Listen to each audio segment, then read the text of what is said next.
Yo, what's up, everybody? All right, hold on one second. Getting situated here.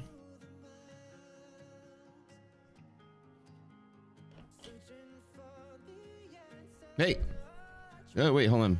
Which side is that on? Oh, my lights. Let's see that. These like really awesome green screen lights I have now. I need to like play with it. Wait, hold on. Which side of my face? Why is this side of my face dark? Oh, is that blue reflection on my head? That light is blue. That's why. I need to adjust everything again. Anyways, not y'all's problem. Hi, how's it going? Hi, Matt. Nice to meet you. My forehead's looking extra shiny from all these lights in here. Give me a second to situate that. Let's turn the... I'm putting all my lights back up. Good morning, everybody. Okay,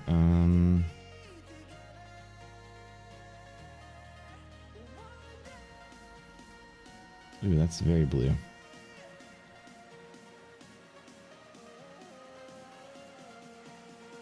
I'm just turn those off there. Okay, I have this like cool like film noir thing going on the side of my face here. Okay, let's take a look and check and see if we have a catalyst today. I remember how that works. Let me go ahead and walk through this. Okay, so we had non-farms this morning, right? That's what we're seeing it. So remember down here, jobless claims created a risk interval catalyst. We put the line as so right here. Okay, so this was the event. It created a catalyst, and now we've broken through right back up. This is I want you guys to learn this, right? Let me go ahead and duplicate this because I'm going to teach a lesson on this later. Save this new drawing set. We'll do this catalyst lesson. Okay, so let's delete the other one. So what happened, right? You moved the other day, creates a catalyst, and as long as the jobless claims anchor point is still there, then it's a cat. So now we've walked back to it. Let's go ahead and delete it. This guy is gone, right? That guy is gone. This day is gone, but the ADP is still there. Let's go back and do one over here. This is something you do every morning. Are we irrational? Right out the door, we already are, right? Market is irrational at the start. Let's go how this works. And interestingly enough, they're like at the same place. So this catalyst here is still pushing the market right downward, and this burp up is now irrational to the upside, which is interesting. So they have an irrational day. It's gonna be right on the edge here. Let's go ahead and find the anchor point. Go to a tick chart. We start in 5 minutes. Like that stream, everybody. Don't forget. Let me get this out here. Tweet.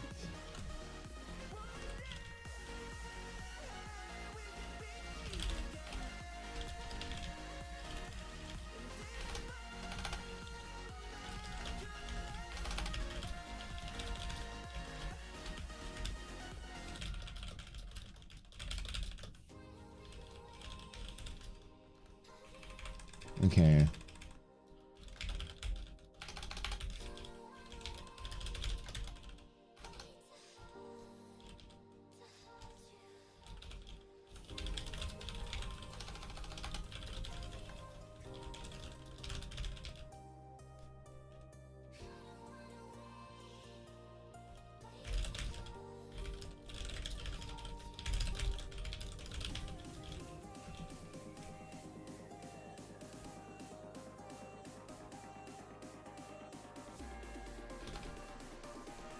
Okay, alrighty.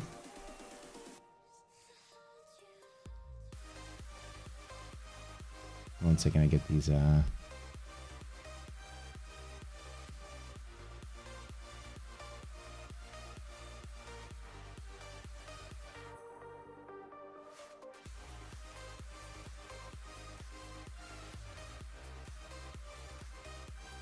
okay, a couple more people in here.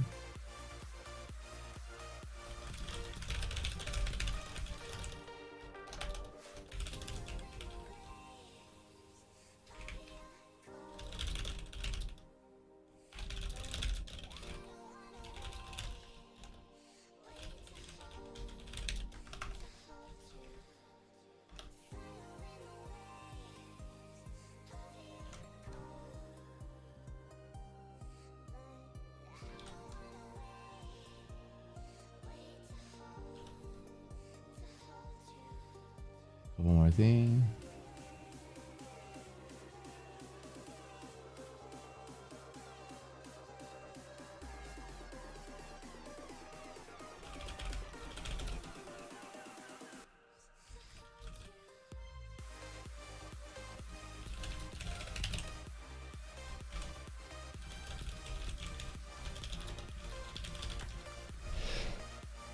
Woo!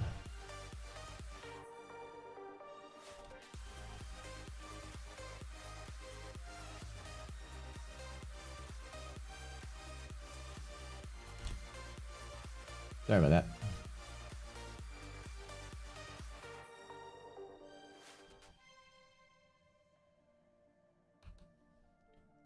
All right.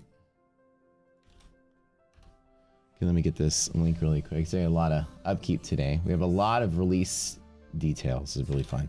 We'll talk about this catalyst this morning. Market opens in 2 minutes. All right, let's go. Hit that like button, everybody. Bless you. Thank you. Thank you. Okay.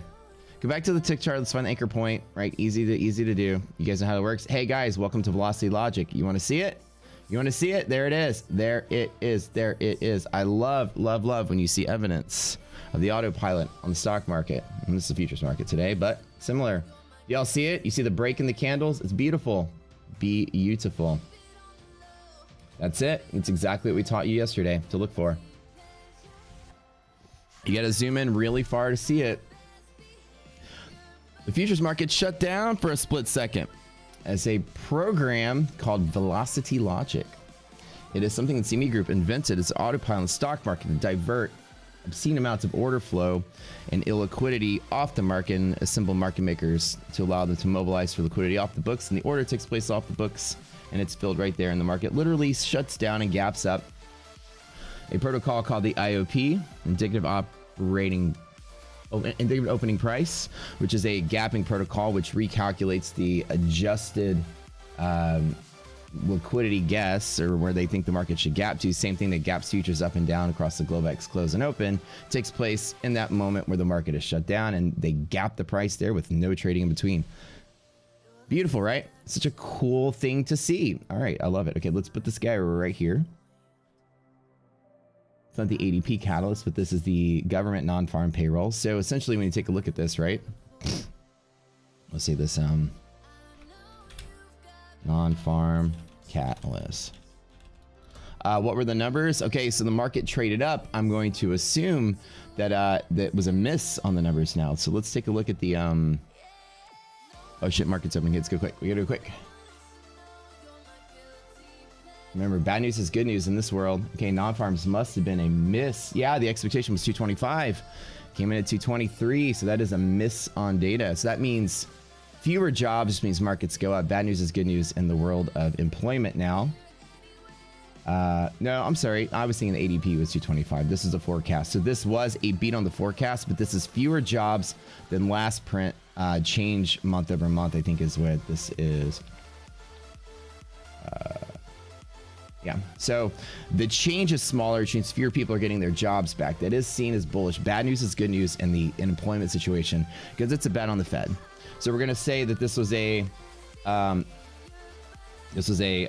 slower rate.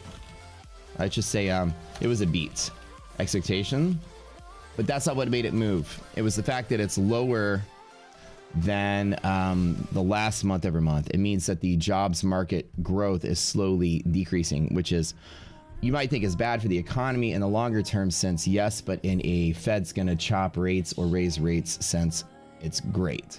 You want to see, I know this sounds very doom and gloom, and I'll get the rocket scooter stuff going up in just a second, but in reality, you want to see people getting laid off and people falling unemployment for Powell to continue to slow down the rate hikes.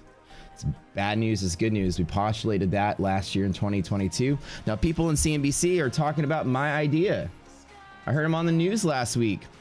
I heard someone say bad news is good news, and I'm like, I said that on the space. You see a lot of those talking heads in those spaces that we're in. They come to Twitter to hear that information.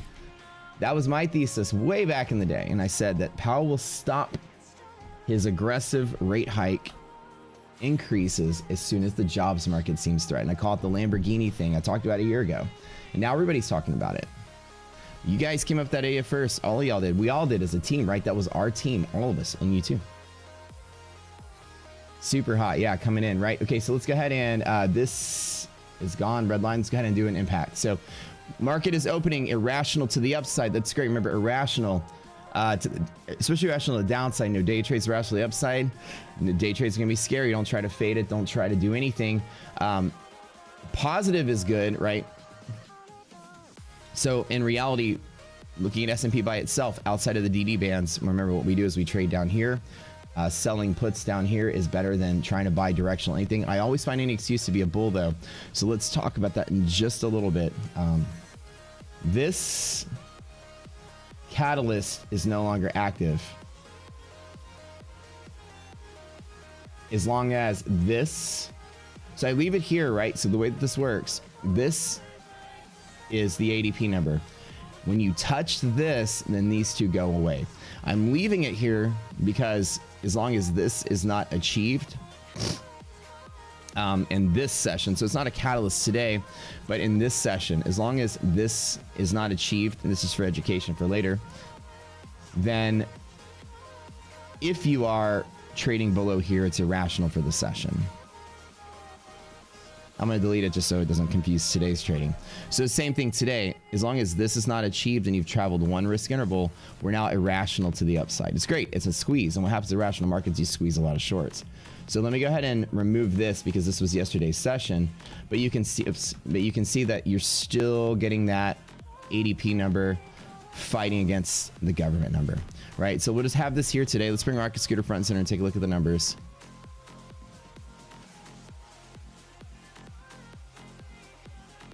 What?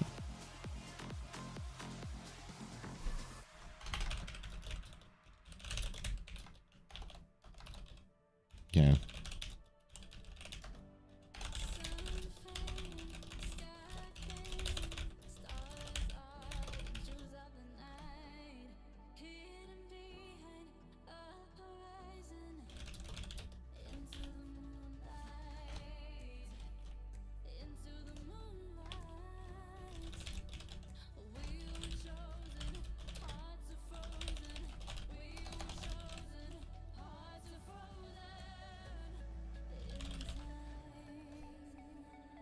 Okay, let's go ahead and go here to SPY. Let's refresh Rocket Scooter.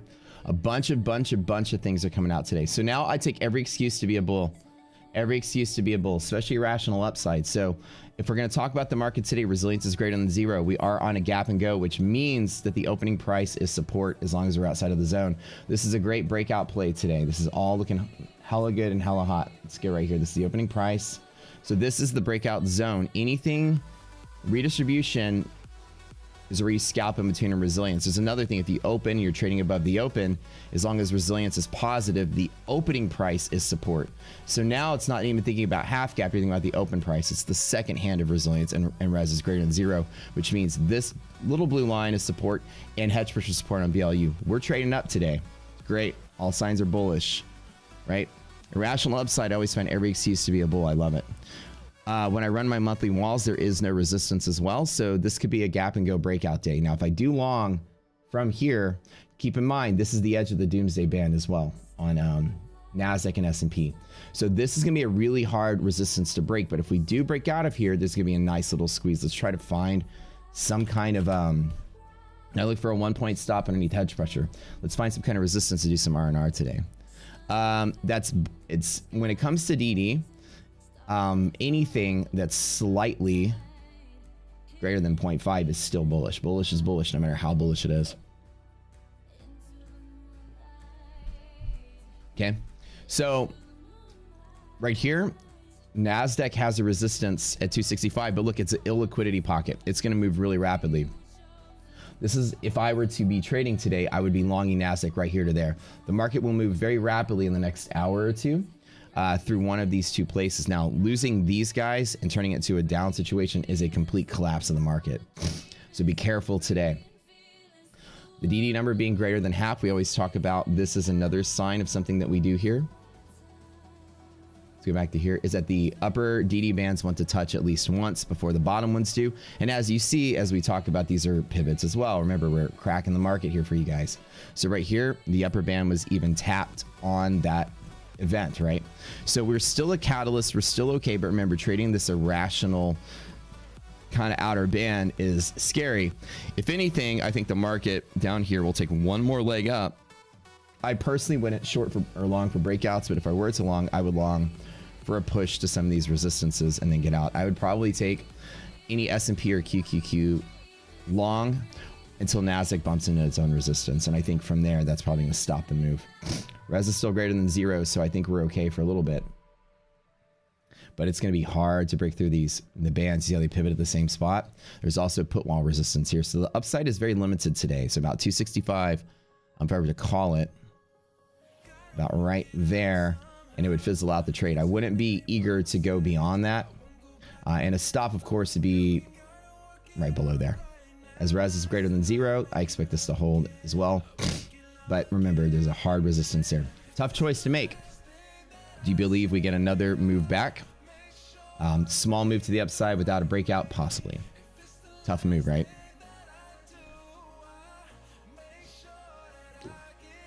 Mechanical reason when the band gets broken.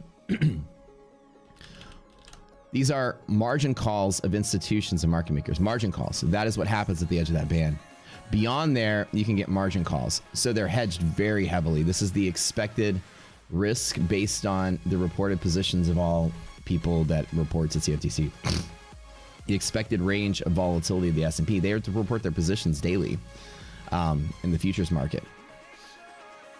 So the CME has full visibility on everybody's exposure and options and everything else. They use this equation to guess where the market's anticipating the movement. We tell them what the volatility is on a daily basis based on our reported positions, right? Futures have that daily reporting mechanism. So the CME group will modify the minimum margin requirements for clearing firms, which means that number that the margin requirement is from futures is a trick. That's, you can reverse engineer the expected range, which is what we do, which when you get those nice little events, the fact that you tap it as a resistance proves that we did it right. We reverse engineered their equation. Crack my knuckles. Yeah, very clear points to be in and out. As Travis has said, I think from right here to right there, there's maybe one thing to move. Now we are back in the rational zone, so to keep in mind right here. So the question is that SPY move worth it or not?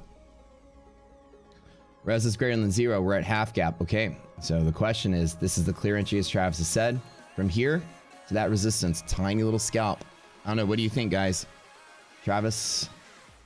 Yeah, I mean, even if it doesn't work, it's clear. Entry is clear. And then the S&P,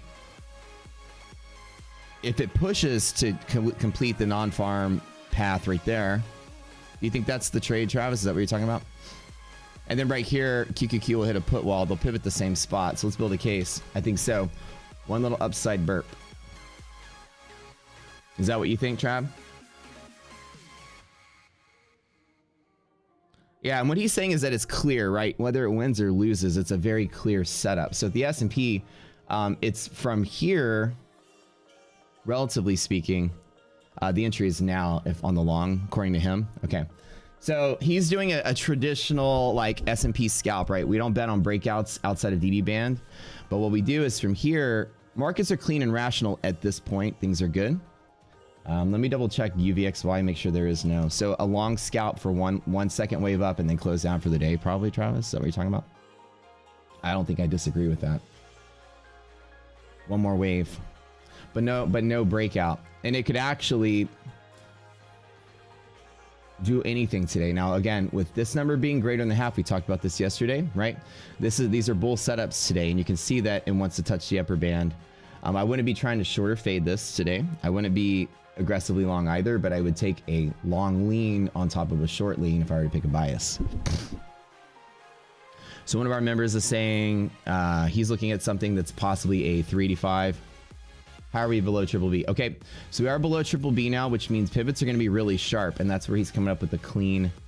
Another one of our indicators that says pivots will be sharp. So it's clean. It either works quickly or it doesn't. We're not going to hold a lot. Keep in mind, res is greater than less than 0. Let's give it a minute or two, right, to stabilize. If it falls below 0, then time to get out. Now remember, if we fade this out, if you lose a small day trade in a scalpy volatile world like this, don't ever overtrade. Don't try to say, okay, I lost my long, I'm going to go short. I lost my short, I'm going to go long. In reality, what you want to do is take one stab at what you think and call it a day. This is going to likely be, it could sell off, the entire day can collapse. Be careful. We got that signal that says it might not work. And remember, resilience is going to be a leading indicator most of the time, but when you are irrational, which is outside of this band, let me go ahead and tell people this. I told people I'd let them know. Irrational.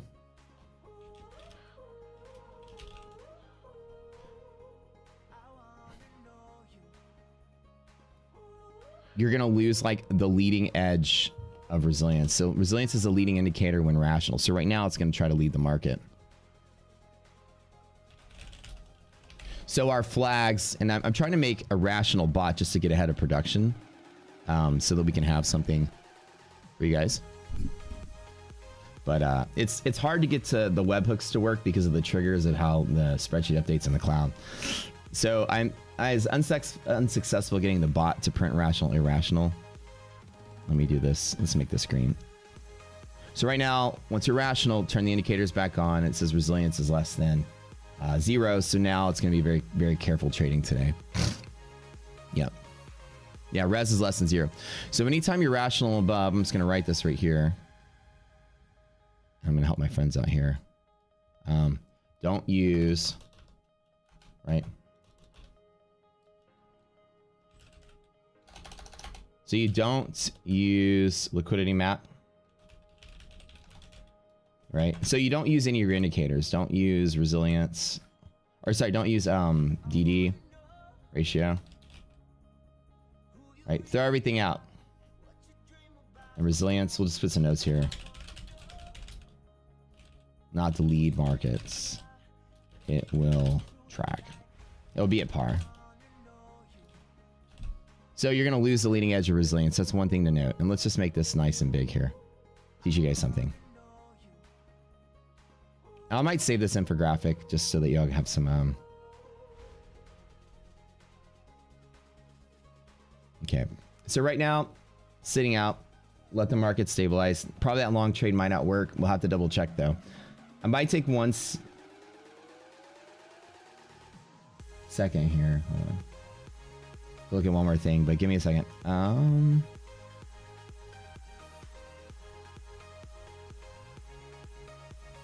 Oops, okay.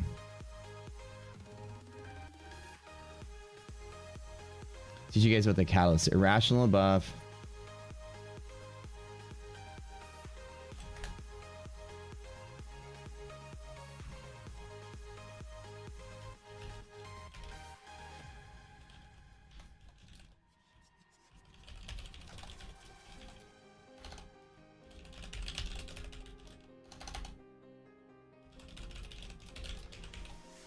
Okay, so when you're rational, resilience is a leading.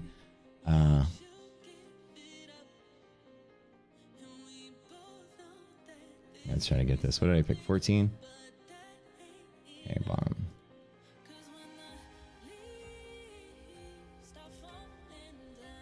This will be helpful for you guys, I think.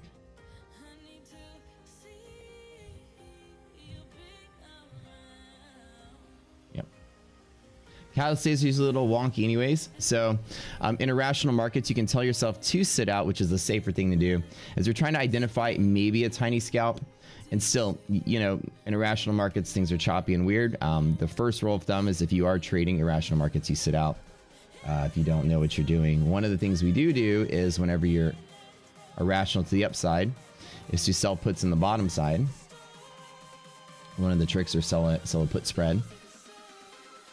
Or am I using the non-farm line? That's today. Oh, my bad. This is just mislabeled. All right. So that's today. That's today's line. Good call, Ben. So let's just mark it right here. And we'll say like for the nodes. Explain. Oh, because this is because okay, so you have two different modes of good question, right? Okay. So you have we'll call this like right DD. So it happens first. It's a great question. I see what you're saying. So let's make this a little infographic because I do also want to train you guys on this one too. When you have two different flags, right, the same day, it's any one of them that flags is also a trigger, right? So I'm going to tell you, I'm going to rush the alerts before, probably at the same time I do monthly maps, because it's a lot. It's like, okay, you have to learn 5 new indicators and learn how to do all 5 of them really quick. I'd rather have the alerts for you guys, and it's going to require us getting futures data feeds faster than normal. So we're going to probably take that route first. I'd rather have you guys have the alerts. What did I just put on the screen for the notes? Right here. So there's an arrow right here and an arrow right here. So you have a catalyst. This is the catalyst rule. So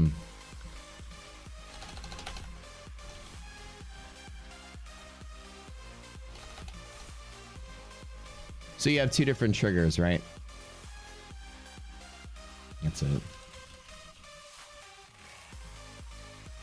Does that make sense, Ben?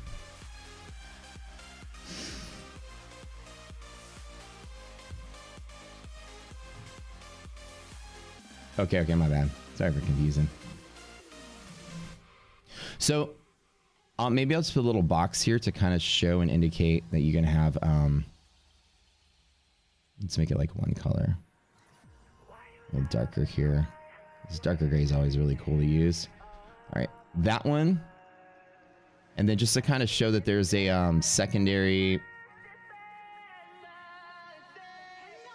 range. You take the first trigger of any of them that you get. Now, the catalyst took place inside the DD band, obviously, so you're going to have a secondary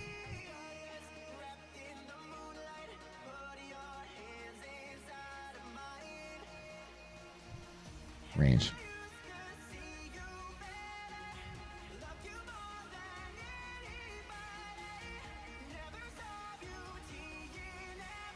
Maybe that's easier to understand.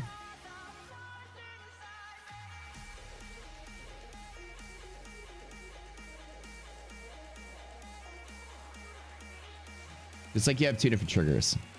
So anything above here is irrational. So it's not necessarily, the only reason it's rational below because you're satisfying both at the same time. So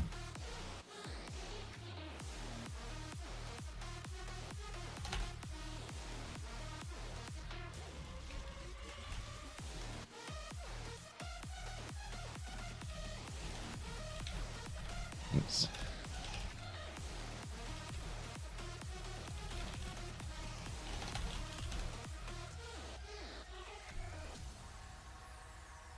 Get rid of that.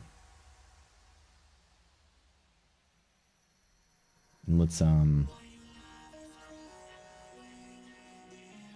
see, let me see some of these other lines. I'll just clean up a little bit. Okay. Is that easier to see? Okay, cool. A little infographic here.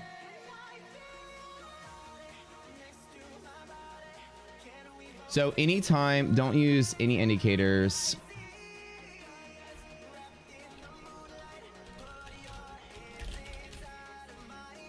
They'll lag, right?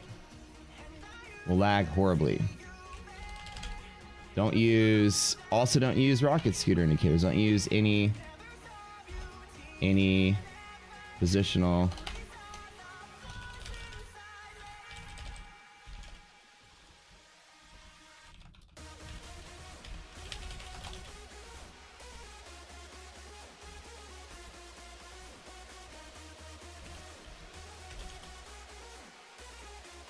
Indicators are a coin, flip, win, irrational. There you go.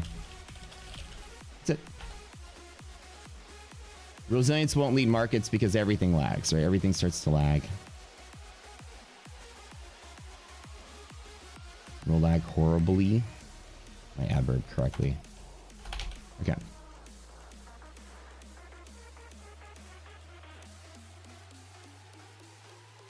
So the catalyst rule means outside of here, we're good. We're good inside of here. We're good inside of here. So when they overlap inside of here, things are okay. So now you're going to start using liquidity maps and other things inside of this band to start making judgment calls. Okay, let's just take a, let me zoom in. We'll cover this one later. 2 catalyst day. A really bad stomachache today. I need to find some new music too. I'm getting tired of the same old playlist here. Okay, this will be a little infographic for today. Actually, we'll call it like 2 triggers in like, you know, one day kind of thing.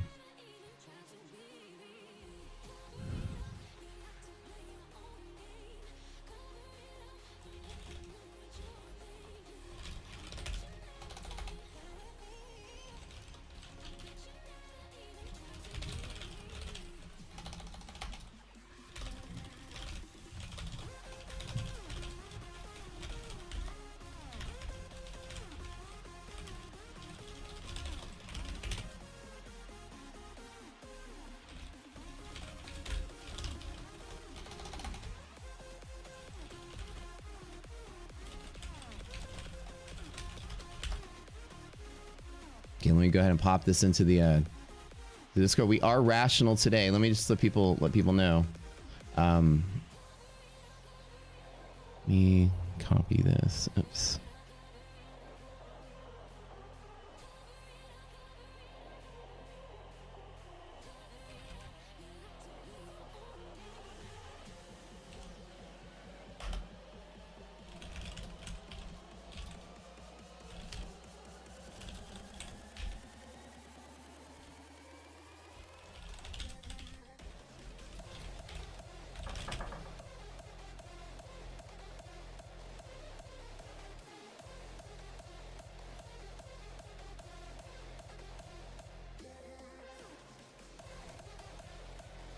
Okay, let's go back to Rock Scooter. Now let's look, right? Market's rational again. SPY hits a liquidity pocket. A little bit of randomness today, right? So this is where you can tell yourself the market's found its balance point. It'd be hard to make a decision from here. So the question is, do we believe there's upside or not, right? In the bull side, when you hit here in this liquidity pocket, market's 100% random. It's battling between rational, irrational, and random. So you have a lot of mixed signals today. Now, while there could have been a breakout on resilience, that fight didn't necessarily play out, but it could play out now. It's one of these ones where, remember, irrational markets, your resilience is not going to lead. The S&P will move before the stocks move, and you see that happen all the time, and that's what that's actually showing you. And unfortunately, nobody can predict this little lip right here. A little bit of overshoot off of today's catalyst, and now it's no longer a catalyst. Let's get back to let's go back down here. Is it? Yeah, so we're no longer yeah, so we're still like inside of this rational territory, which is good. A second breakout of this would be probably a breakout to run the market. So I wouldn't necessarily, at this point, it's hard to say. Again, as we said, the entries and exits are very clearly defined. It's now up to you if you want to take the risk or not. The signal's not that strong, but the signal is just slightly strong. Slightly. Dude, I know. Music has been kind of like the same. These what do they call them? These copyright free EDM playlists. Yeah. Okay, so anyways, I'm leaving this up here until we get this done. Okay. Interesting day. Let's take a look again. Finding some plays today. It's gonna be really hard to see. We do have the S&P did open above hedge and then close below hedge. I actually didn't notice this. So remember, keep in mind, anytime you do break through hedge pressure, it is also irrational. Like, oh, there's like all the signs at once. Okay, so to be honest, I'm actually scared to do anything from here. I probably wouldn't until we're back above hedge. When you open above and you break below, I actually didn't notice this. This is a mistake I made, Sam. So I'm always so busy. There's a lot to be explained about hedge pressure break. It's one of the 5, you hear this word all day today, irrational rules for rocket scooters. So anytime you lose this, the hedging also is a big question mark. So not only do we have catalyst, we also have a third rule now going on. I didn't even noticed this. This is my bad for missing this. So this right here probably is something I should have said as well, and I forgot. I'm sorry, I missed it. So from this moment in time right here, hedge pressure breaks also supersede any half gap stuff. And I know that's a rule here. And let me bring it up. Sorry, I was in the middle of trying to troubleshoot something and I completely overlooked that. Let's see if this is working.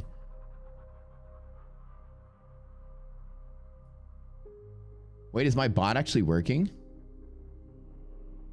Whoa, hold on. Maybe my bot is working. Hold on.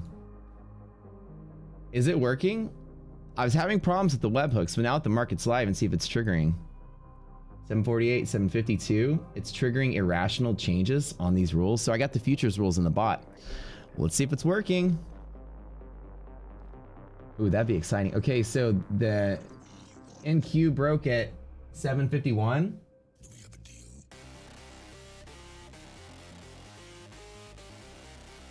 Wait, it is working. I did something right. Okay, and there again, there's a 2-minute delay for the webhook at maximum. So it's 7:48 when the S&P went irrational.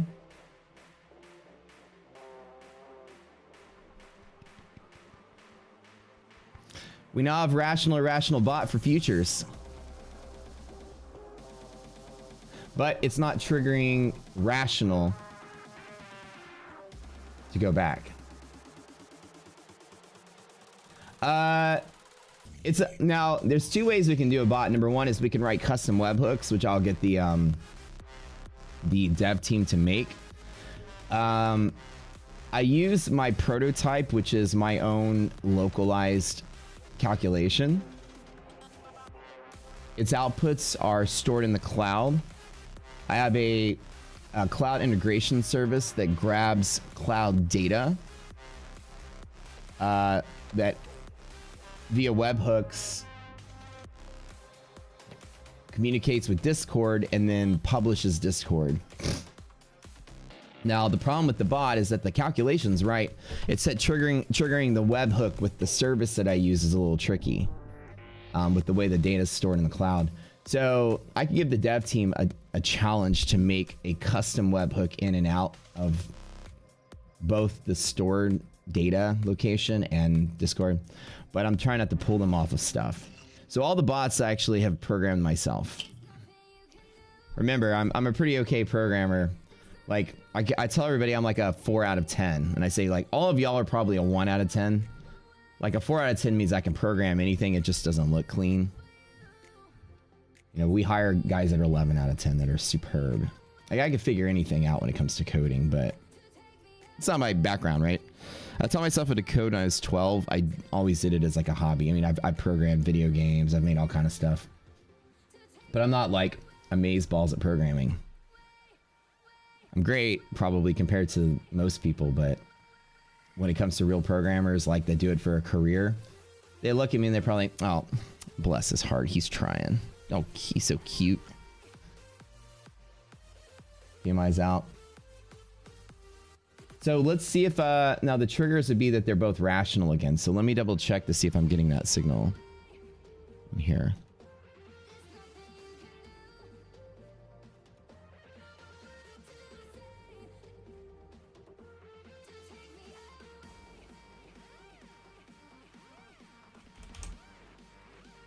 A lot of it has to do with this scheduling I have to auto save the data to the cloud. So like I want the bot to trigger substantially, right? Not just like just send signals all day long.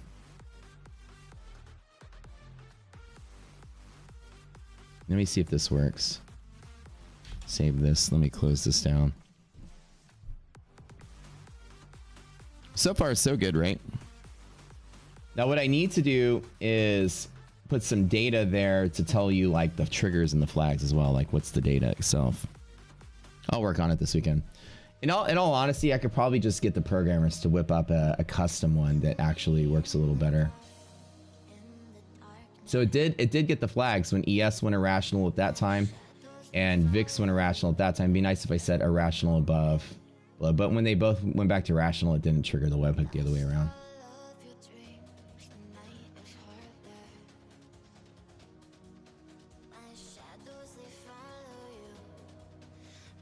Okay, so let's start over. We're gonna go through all 3 indicators at once that flagged irrational. There's a bunch of things that happen that you don't normally see on normal trending days happen, right? So of our 5 rules, number 1, you have a catalyst rule, right? Number 2, you have DD band. See, why is this epic pen is just horrible sometimes? DD band. 3 is VIX, which didn't trigger, right? VIX. 4 is UVXY.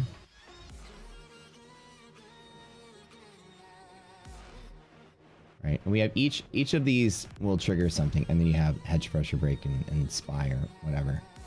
QQQ. Any one of these triggers the randomness of the market. We call it irrational.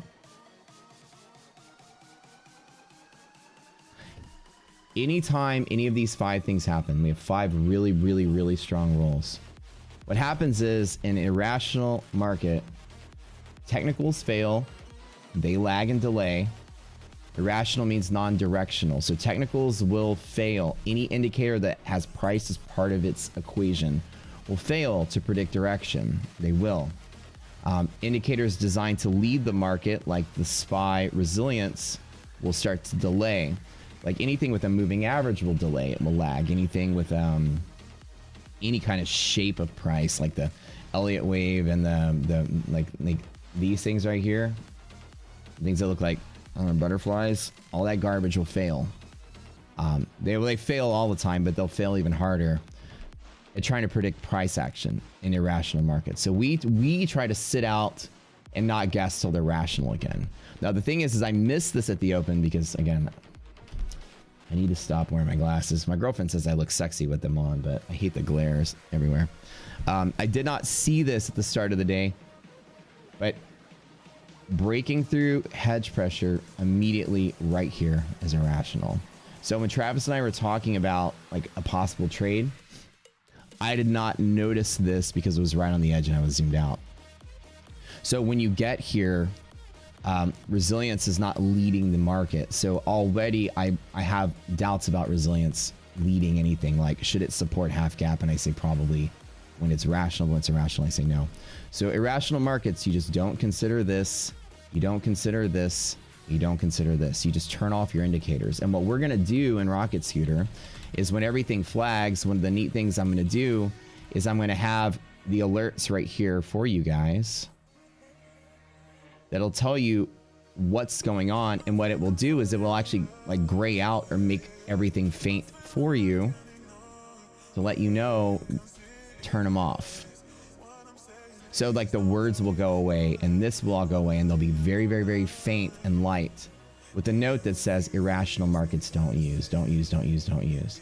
So the idea is that there are times when your indicators should turn on and times when they should turn off.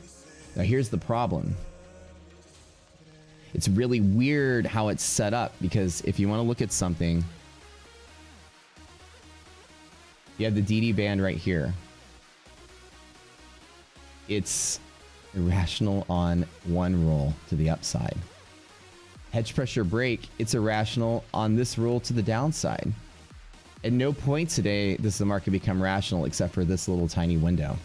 So good luck trading this choppy shit show of a day today. Do we understand the difference? What's going on? So this is one rule because I drew this blue line for DD. So this is an irrational bull break. This is a rational hedge pressure break. So the market is broken pretty much all day long. So all day long, I'm not going to consider anything as a trade plan. As a matter of fact, it's probably best just to kind of sit out. Now, one thing I do always like to do is chase irrational bull breakouts with a reason.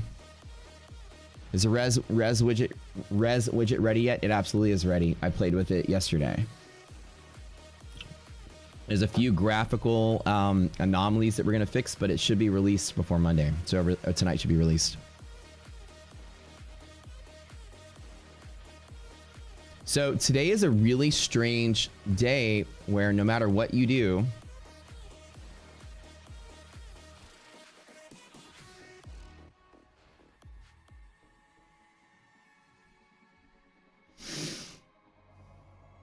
you're going to have an irrational market all day long. Does everybody, can y'all type yes in chat if you see what I'm telling you? Today's a gamble day if you do anything. Okay. Do we all see it? Yeah, definitely not bear. I think Alan's on the right page, a not bear setup. So I missed this morning. So my talk about this and that possible second break. Now, while it looks like it might be happening, it's sheer luck that I got it right. So don't give me credit for that. So we have, to review what we do, we have 5 rules that we check. Okay. Each one of these rules that I have, I'm looking at my screen right over here. There's this, yeah, okay. So VIX is good. 5 rules we have that we check. If any one of them flags, your rule is you don't use technical indicators anymore. Don't use anything. In our world, we don't use this rule or these rules or even trust that this is going to lead the market. So if any one of them flags, it basically shuts the algorithm, it shuts everything off. The market becomes somewhat unpredictable. I usually always gamble to the upside on the upside plays. Now, again, we might get lucky on this one. Remember I said, you know, that's probably going to pivot for a second leg up, and then I'd probably close out for the day. And then it dipped and came back. That's what happens in irrational markets. So you can't trust any indicators. People are going to be a little random, right? So in this particular case, I got lucky getting it right. Don't give me credit. So everybody understand? There may be a big fat yes in chat if you understand. All of your indicators, not just ours, any technical indicator that anybody's ever invented ever will break and not give you any indication of price action when one of our 5 signals flag, because we create the rule that has that effect. Like we create a rule that proves that indicators will not be predictable. That's what created the rule. We work on it backwards. We don't just make the rule. Like I say, let me find a time when indicators are not really working. And I say, well, what was common with all those things? Oh, these 5 things were happening, right? We all get it. So all of your technicals will fail. So the funny thing about today is that this is one of those rules on the breakout side, and this is one of those rules on the breakdown side. So nowhere except for where this tiny little circle is will the market be rational today. So basically it's going to be a flip-flop, violent chase day that's going to go all over the place. So in days like this, you get your trade and you get the fuck out of the way, and do not try to break out and hold and move the market one direction or another. If you get a big run, I love when these things throw ads for Peloton. Oh, I hate the unskippable ads too. It's an ad for Peloton in the middle of my music.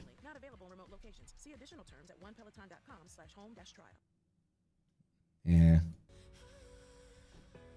Not really feeling a Peloton anymore. Okay, so unfortunately, nowhere today. And if you do want to trade in irrational markets, you just have to understand what the trade's going to be like.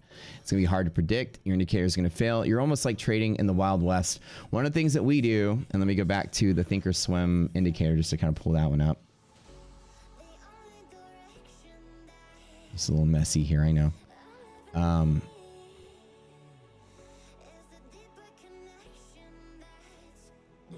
I just did this for that infographic. Okay, let's delete this. Let's delete that. Is that what most of our traders will do is they will use this, and this is one of the tricks, is that with that bull bias being greater than half and market is breaking to the upside of DD, they get to the sell call side down, or sell put side. So what they'll do is you can either buy a vertical spread or sell a vertical spread. Invert the put call or puts signs where you're doing some kind of selling puts outside of the band where it's likely not to go.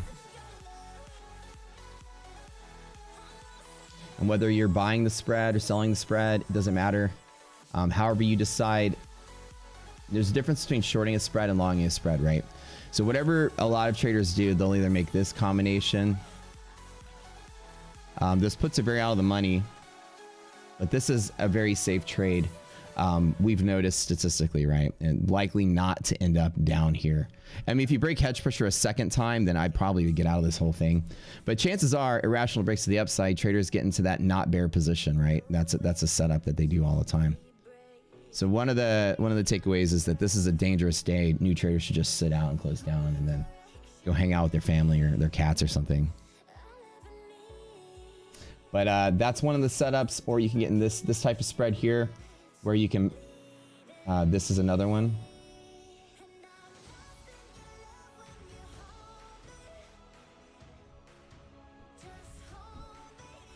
This one's a little bit more expensive to get into, but it also kicks off a little bit faster. It's gonna be released probably tonight. I ordered him to release it last night, but I don't think they finished the my notes on it. A couple more graphical changes I needed, so it'll certainly be released by Monday because it's 4 days away. You guys are gonna have it on Monday. So this is one of the trades people do make here is they get on the sell side of options. Irrational markets are non-directional, so when you're on the upside of the break, people just sell on this side. Right. They bet that we don't close down here for the day. So the bet is we're anywhere but here. And that's one way to trade directionally. If I were trading, I got that scalp, I would probably close out and call it a day as well. It's just going to be a hard, choppy day, and it's going to be easy to predict that. I think that if I were to make a call, now this is just a guess, that we're probably going to do something like that. So I wouldn't be very keen on doing much today. I've seen this kind of act a million times. I think there's any mechanism. And the last 2 hours of the day on this expiring Friday on these two catalysts are going to be where a big move may take place. So I'm going to make sure that the last 2 hours of the day, there's no trading that volume ramp out. Don't get caught in a sweep. Yeah. So a lesson day. You want to learn anything today? Not much to take away from this, but no matter what you do, it's irrational in all cases.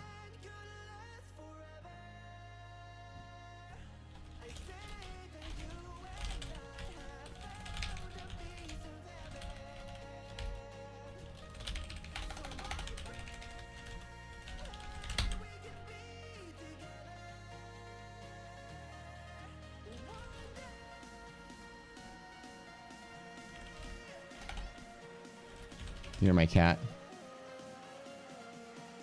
Yeah.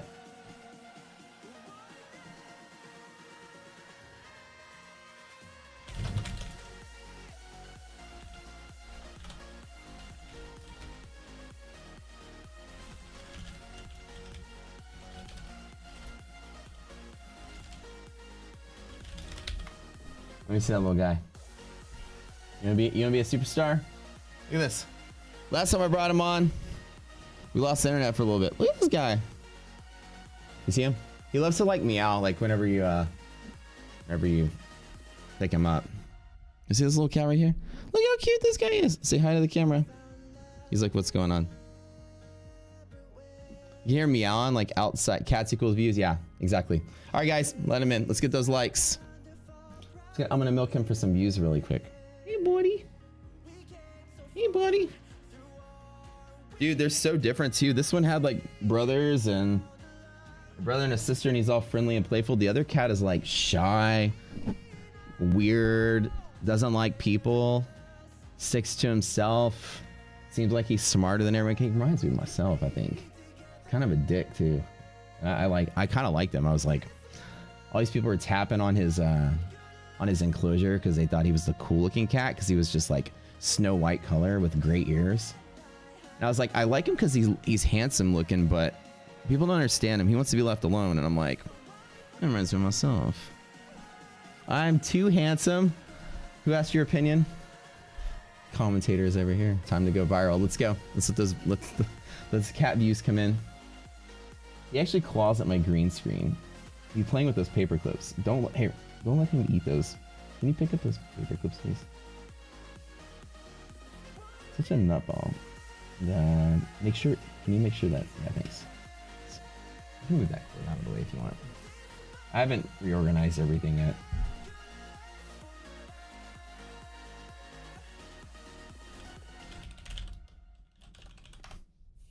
Okay. So this is that early leg trade that I talked about. It's just delaying with an overshoot. I know that's kind of an improbable thing. But as we said, the entry and exit was very well defined. It just had a little bit of an overshoot because I didn't notice an hedge pressure break. I would have gotten this close to resilience being close to zero and probably not trusted it. So this, like you said, you couldn't have predicted, which is one of those unfortunate things. Just because markets irrationally can't predict. It's very clean how our stuff works, and I love it. I just didn't see the break right there. Okay, let's go for some scanner rules. Go in a second. My thought was this is a nice clean pivot for our NASDAQ, so I think this would be the upper limit of the day today for everything. VIX is also in decay, which is looking good, so we're going to see a little bit less volatility as the day goes by. Interesting day.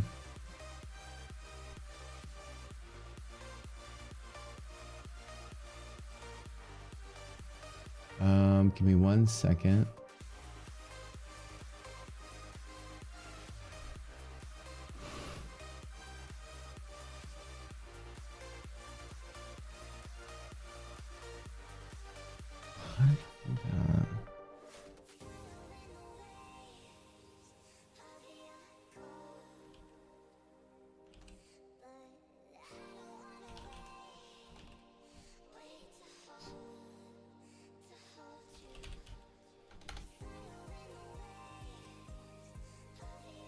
Calculate. 1 second, guys.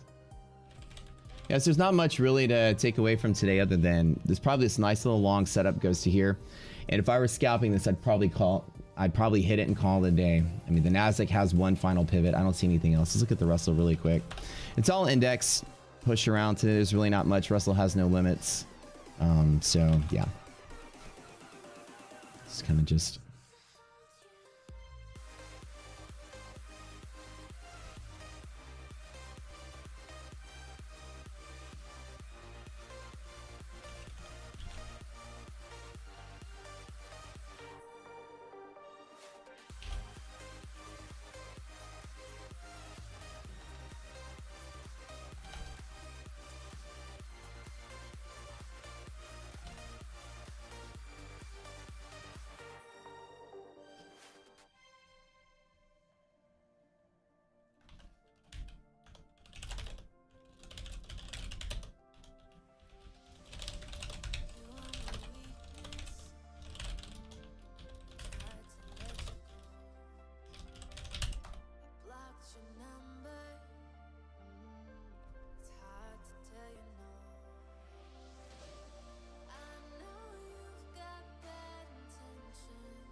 Okay, let me try this really quick. Okay, we did have a little bit of a contest today. Let me get that coupon for everybody.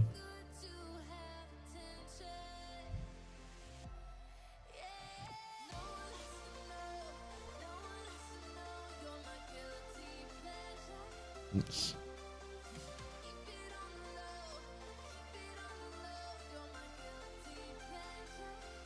A little bug testing here really quick.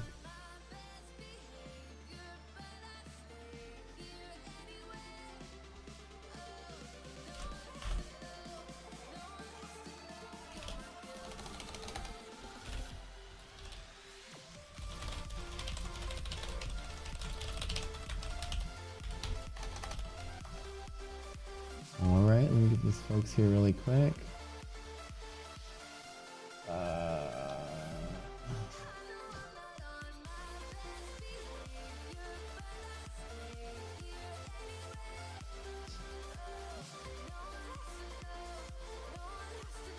One second, you guys. I'm having to troubleshoot some stuff really quick.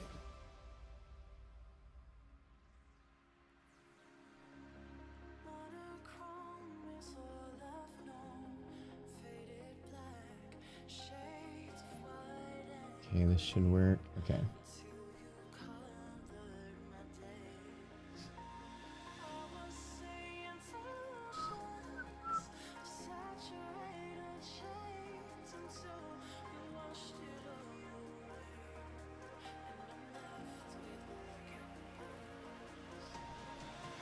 Okay.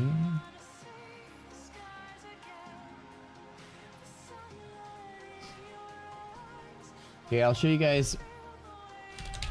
We'll get off of Zoom. We'll get onto Zoom in just a little bit. We're gonna go straight to. We're gonna call the YouTube stream today. I want everybody to come to the Discord really quick. I invite you all to come over. The link is in the description, but I'll drop it for you in just a second. And Go there really quick. There's like a button you click, something you type, you'll get access to our Discord. From here, we're gonna have a Zoom call, which is a little bit more of an educational session. We do this every day off of the stream.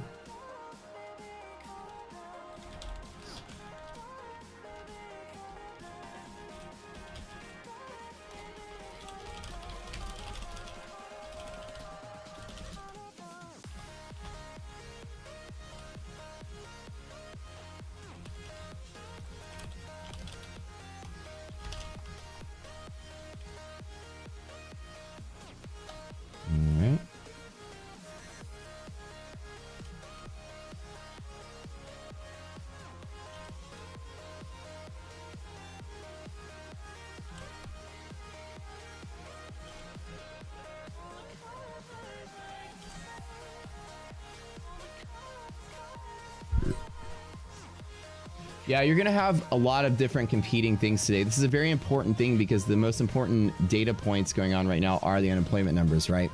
These are the things that we talked about when Wall Street is determining if the market's bullish or bearish. There's two things they're only going to look at right now. Inflation is like that surface number for dummies, right? They need to say something that really spark you know, the news to have an answer for something. Inflation, the cause of inflation are the data points you need to read. Inflation is the result of all the problems. You need to watch the reports that are telling you it leads to inflation. It's all about the labor market right now. So it's the available jobs versus the number of people that are unemployed. More jobs and workers, then wages go up, inflation goes up. Less workers or more available workers and fewer jobs, wages come down, inflation comes down. So these unemployment filings are very big movers of the market, right? If people are filing for unemployment and getting laid off, you might think that's bad for the economy. In the longer term, that is definitely true. Fewer people ultimately make fewer stuff, right? They have less money to spend on, you know, I don't know, eyelashes, nails, things like that. Or, you know, cat food or, you know, video games or whatever you buy with your money. But in the short term, if companies let go an inefficient person that's not doing anything, the bottom line is better very quickly. Companies have more cash flow.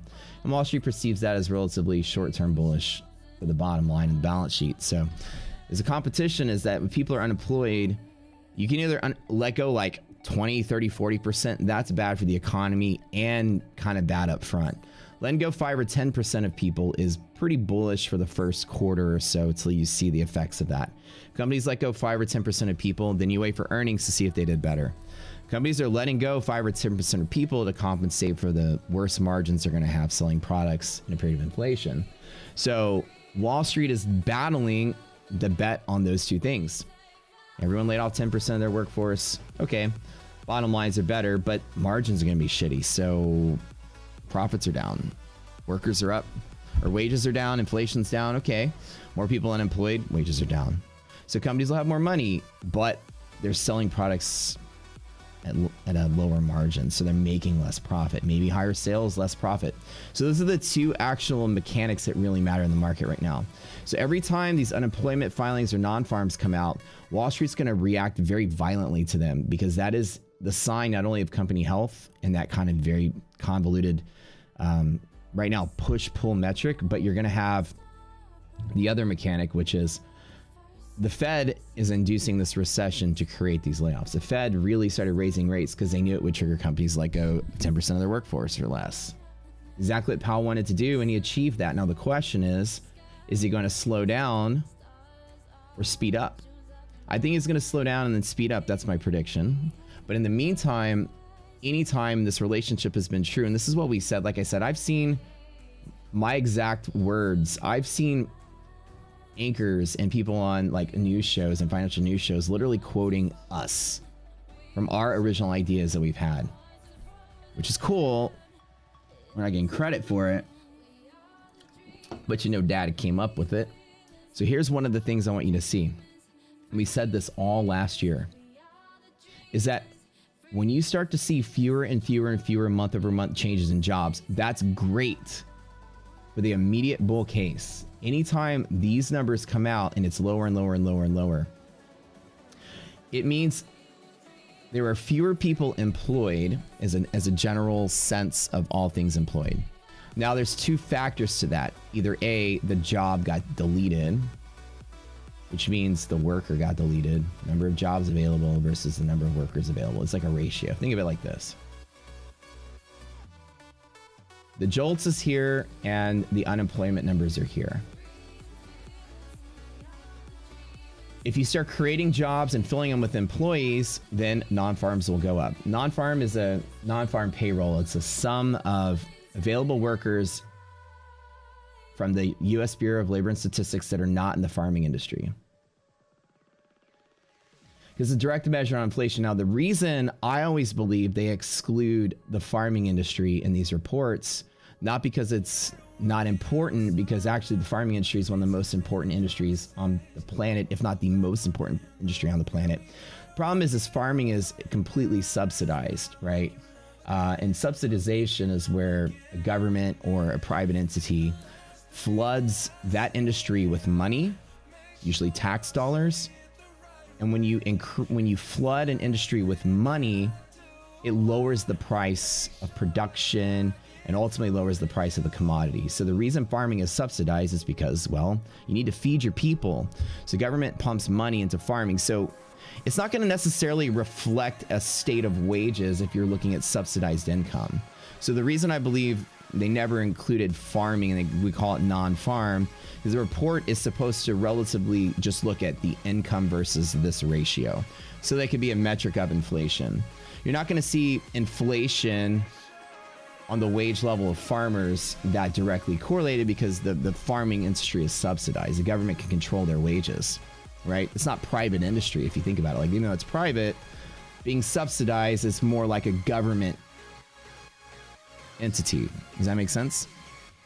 So if you have inflation in vegetables, the government can easily change that by pumping more money to the farmers, right? So the fact that the government has a direct handle on that industry when it comes to payrolls, these non-farm payrolls are very important because these are completely set by unsubsidized sources like your company, right? So this is important as a direct measure of forecasting what wages can be in inflation. So this is like the sum of these two metrics, right? The number of people getting jobs in a new month. Now, it's not fewer and fewer jobs. This is the change month over month. So if you see the change is getting smaller, it means if I were to graph the total number of jobs, it's going up, but it's going up less fast. If we do total jobs, right? Total. So there are fewer people getting jobs each month, but there's still more people getting jobs in general. Do y'all see that? So the idea is, what is the metric that's slowing down people landing in jobs?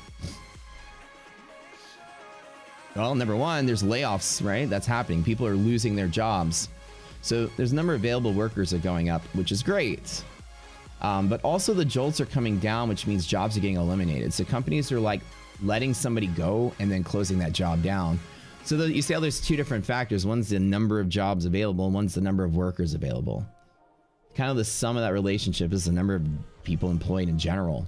As more and more people are employed, that doesn't necessarily affect inflation as much as the demand for that labor. So if there's like a lot of jobs and not a lot of workers, like the day after COVID, that one renegade truck driver is like, I didn't believe in this shit. This is good. And I'm gonna go up there and I want my job. And the guy is like, man, I don't know. I just, whatever people are like, they're gonna be like super risky in a period where everybody's sort of risk averse, right? That one worker that wants their job back, that kick-ass hero, can go in and demand any wage they want. And that's the reward you get for the risk. It's great supply and demand. But now that there's not a lot of people, I love people that want to take a risk. Yeah, I believe you should get the reward for the risk. That's what I thought the answer would have been. I don't want to use the C word on the stream. YouTube algorithm is going to start deplatforming me. Like if I start talking political stuff. That's, well, I wasn't a truck driver. That's a Texas accent. Truck drivers don't all from Texas. That's my people, my Texans. I heard everywhere I went. I went on a trip and some guys were like, I don't believe in this shit. I was actually imitating the guy that has the guy that looks like he was never in the army, but he's wearing camo pants to the grocery store. That guy.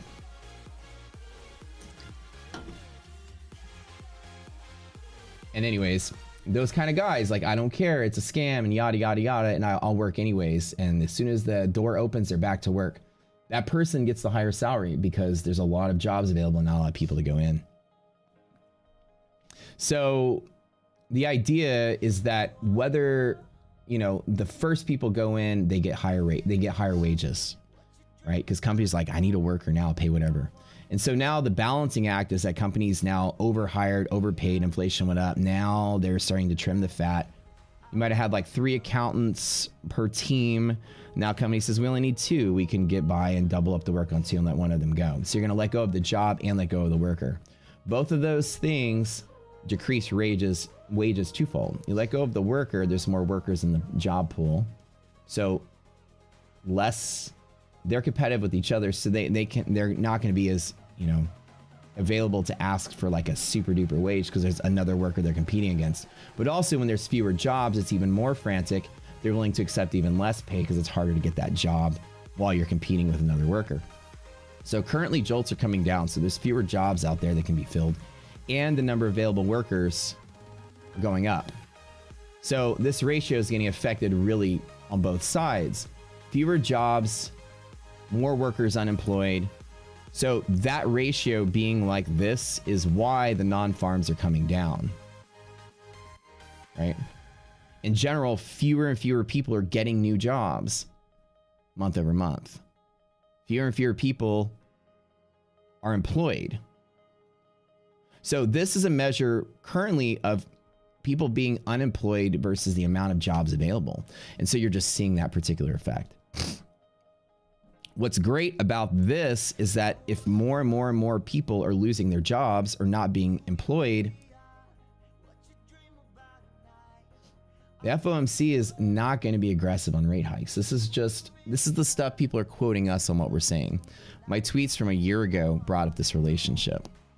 Was that all that matters is the job market. That's all that matters right now. And so as you see those, and then we're going to cut out in like 2 minutes. As you see these jobless claims go up, this is the jobless claims I like because it independently shows people getting laid off. Despite the jolts, despite the non-farms, fewer people are getting their jobs for tons of reasons, right? I just showed the relationship, but unemployment jobless claims require you filing unemployment this past week. You can't file for unemployment unless you got fired from your job and your job had unemployment insurance. This is a direct relationship of people getting canned, and I'll show you a pretty cool thing you'll also see. This is something to look at that's really fun. So if you look on the side, every week this little report comes out. Let me make it a little bit bigger so everybody can see. It tells a story of your direct week over week labor. Now, what's neat is that as the year has gone by, you see that you have waves of unemployment. And each time unemployment filings went up, which means there's waves of layoffs in companies, right? More and more people file unemployment the week they get laid off. Each time this goes up, the market bounces and rallies. You would think that that's contrary, right? People are getting laid off. Why would the market rally? Well, that's because when a company lets go of a worker that watches Netflix for a job and shows up occasionally to a Zoom meeting, they're actually not losing anything by firing that person. They're actually gaining that person's salary back at no loss to the company. So when you start trimming your fat 5 or 10%, that's always good for the economy, right? That makes sense? So you see that you're having waves of layoffs, and all 3 of these periods, the market bounced and rallied. But as a secondary effect, as not just the company's bottom line improving, but anytime the market, the greater effect is. If unemployment starts tilting over that 5 or 10%, companies are laying off 15 or 20, that has a reverse effect. Wall Street immediately sees that as bullish, yes, but then you start cutting into people that are actually making something for the company. Losing their labor would actually have a detrimental effect on the company. You're now not losing your F-tier employees who probably should have been fired a long time ago, but you're cutting into your D and C-tier employees who still kind of do something, right? So 20, 30%, you're cutting into your average worker who's probably useful to the company. Their labor converts product, which means companies' revenues are going to come down. They're gaining that salary back, but their production is going to be much lower. Their efficiency is going to be lower, and ultimately they'll take a hit. So when the company takes a hit, the shareholders pressure them to lay off further to save the share value And that is when the market gets bad. And that's when more people get laid off. 30%, 40%, everybody, depending on what company you're talking about. So in that mode, you can't have that happen. If you lay off just enough people, you can bring inflation down, which is the magic car that Powell is driving. You lay off too many people, the market collapses, everyone's laid off, and you're in stagflation, which is an irreparable Great Depression. Everybody, make sure you get yourself a chainsaw, a lawn chair, a gas can. Get ready for that zombie apocalypse, because you don't want to play that game. Neither does Powell, so I don't think we'll get there. He has all the ability to create the narrative that puts hope in Wall Street, but right now, they're still trying to bleed off some of the inefficient labor who are getting paid double for their jobs doing a tenth of the work they used to do. These quiet quitters and stuff need to get fired because they're the ones causing inflation after COVID. So now, as long as we keep seeing the numbers change, it's good. So here's the lesson with this unemployment filing. What you'll see is what's neat about these numbers is that you can actually see August, December. Okay, let me show you something really cool. So you see a bunch of people, this is November 23rd, right? A lot of people filed for unemployment on November 23rd. And then all of a sudden, fewer people are filing for unemployment through December. And all of a sudden, the week after Christmas, there's more people filing for unemployment. You see these little blips up right here? It's hard to see, but like there's a blip right here and a blip right here. Right here, you can see that like there's a wave right here and a wave right here. These are people getting laid off after Black Friday, and these are people getting laid off after Christmas. These are your temp holiday workers. So this like tells a little bit of a story, right? These are just noisy data points around the holidays. So now we need like a few solid data points to say what happens in January. There's no reason to like go on a hiring or firing spree in January other than the real economics, right? The real state of the economy.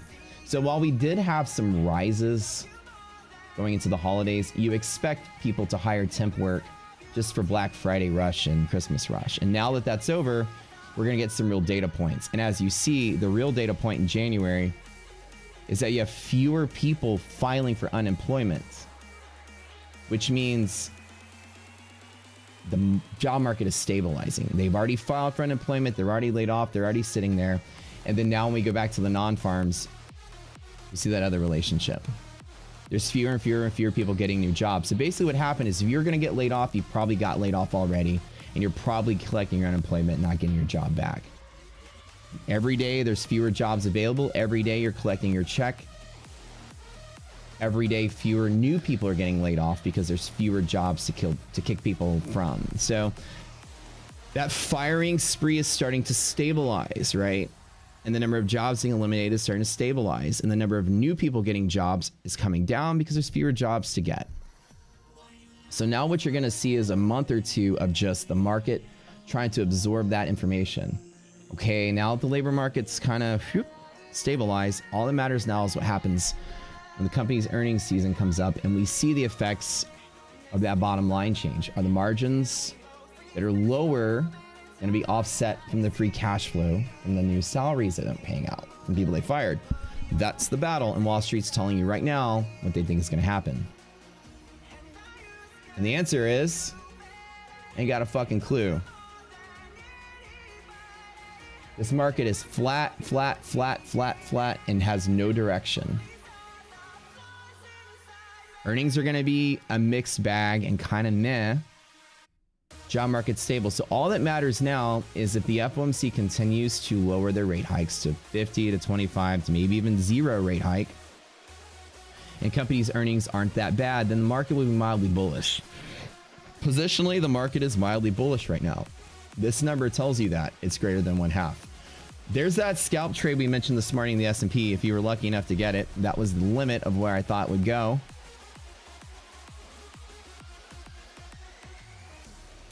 Did it look like my upper body was floating just now? Me? Cool. So that's that trade Travis talked about this morning. I think that's the end of the day. I'm probably going to close out this and go to Zoom really quick. I might make me some breakfast before we do the call. But after that, I want you guys to go over there. Go to Rocket Scooter. If you've not tried out our program, I urge you to. You're gonna learn a bunch of stuff that you've never learned before, and I promise you're gonna have indicators that help you know when markets are irrational, behaving weird. And I use them to sit out. Having like 5 rules to sit out, the best thing I ever did in my life. Starting Monday, live trading challenge. I'm gonna take a small account to a big account live on YouTube. Pass or fail, you can watch me, have some fun. Last time I did it was fantastic. The entire YouTube stream from start to finish till the very last day account was at a high on the last YouTube stream. Took 6,700 to 95,000 over the course of a 9-month spree, and you guys watched every trade that was made with a very strict set of rules, and hopefully we can repeat the same, at least hype, but you know, maybe the same results. We'll see. No, the guy with the camo pants. Rational indicator bot. Is it working? It's getting there. It flagged the irrational stuff, but it's not flagging a second time. I need to go check the webhooks, but it did work twice this morning, which is really cool. So we'll see if I can continue to keep pushing that. At these two things, when ES flagged irrational, the bot printed. When NASDAQ flagged irrational, the bot printed. Yeah, not bad for a first print of this, right? So the VIX rational rule is printed in there, and each of the indices is printed there as well. Still testing. No one to use. I'll play with that a little bit and see if I can get some more things. Today's a good day to play with it because we're sitting there right on that line. So I think I actually have to have the tool open. So let me see, because oh, you know what? It's not open. That's why it's not updating. I had closed it down. Okay, in 2 minutes it should fire something off. But we'll see.